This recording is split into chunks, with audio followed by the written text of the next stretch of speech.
need to have a good look at this canopy because it's going to change. What we're going to do with the cooler weather, had a tiny bit of rain last night, but we've had some good rain already. We're going to start cutting these trees here. This is Lucina.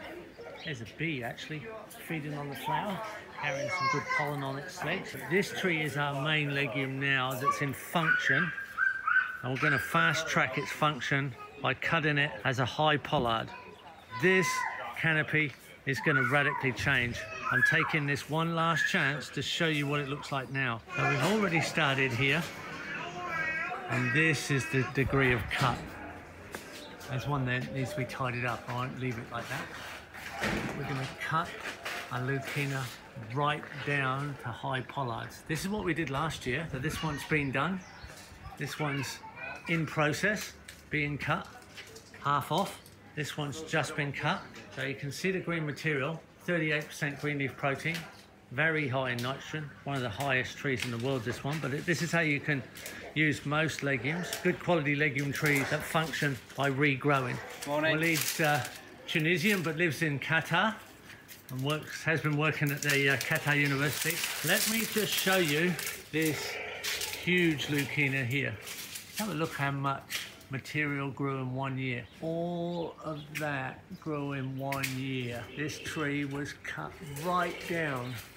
All that material, that's a lot of material. That's probably a fifth of a ton or something like that if you got it on the ground. We're starting to cut it again.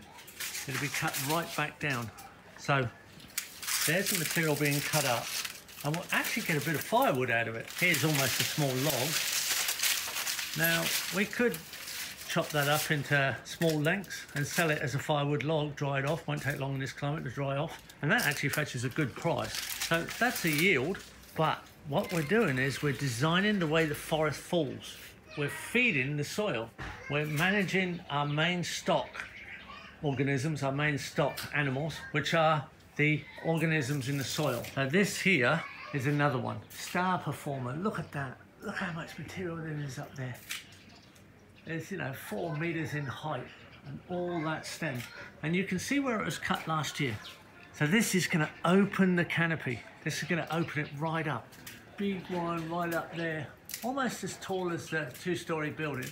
All grown in 12 months. Okay, so we're in chop and drop mode. We're chopping and dropping our legume trees, but this one was done a month ago. Can you believe that?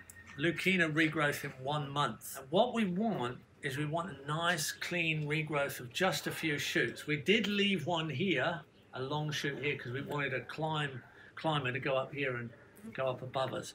But what happens is, there's a bit of sort of arboriculture we could do conveniently here. We have all these reshoots, and if we let all these go, they're going to be kind of getting in the way of the food forest. So at this stage, there's a really convenient way of pruning this, which is just to break it off. They're just like fast-growing legumes often have tips that are like plants. They're almost a basis on the end. But that's the great fertilizer material. So we don't want branches at the bottom. So at this early stage, we can just cut them off. Now you can walk through your food forest after you chop and dropped and just casually go through once a week and pull all these and only leave the top ones. Now even these we're going to cut a few later. So up there, and I'm going to cut, I'm literally going to shape it. I'm going to cut that one. I'm just going to leave one to go up there for a climber. So and if we keep doing this, cleaning off, we'll get nice sort of scar tissue going over these cuts, and it will behave itself. It will stop doing it. Now, if we just zoom over this way, we've got one here that's been completely cut. These just been done, but these little branches here, well, what I had to do, I had to come in and cut these little branches. These could have been cut earlier, because there's only enough photosynthesis for a few long, big branches to go up. We just want a few big, long ones. We don't want a few big, long ones and lots of little ones around the cut. So these ones can come off. If you're quick enough, they can come off like this.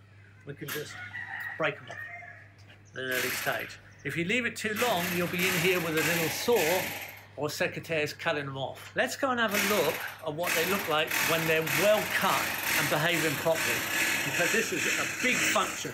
This works amazingly well. So this one here, we've cut the small stems off already, but it produced these 3 big branches, nice and clean, almost straight up.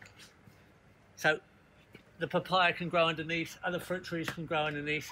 We've manicured it to behave the right way, but it had all these little branches that were left. They could have been just pulled off by hand. You wouldn't even need to cut them if you got them early enough, because the fast carbon path there, this tree, just had enough energy to produce those 3 really big chunky branches, all in 1 year. All that material in 1 year. That's a lot of wood. That's a lot of carbon going down in the ground. That's a lot of organic matter. That's a lot of humus. You're feeding the soil. You're designing the way the forest falls, and a forest grows on a fallen forest.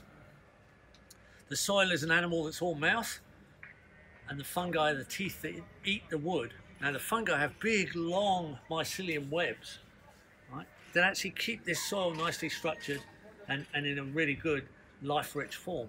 So that's actually what we're doing. We're foresters designing forest-friendly soil through the fast functions of these weedy-type legume species. They're fast carbon pathways we're putting to work. That's all it is.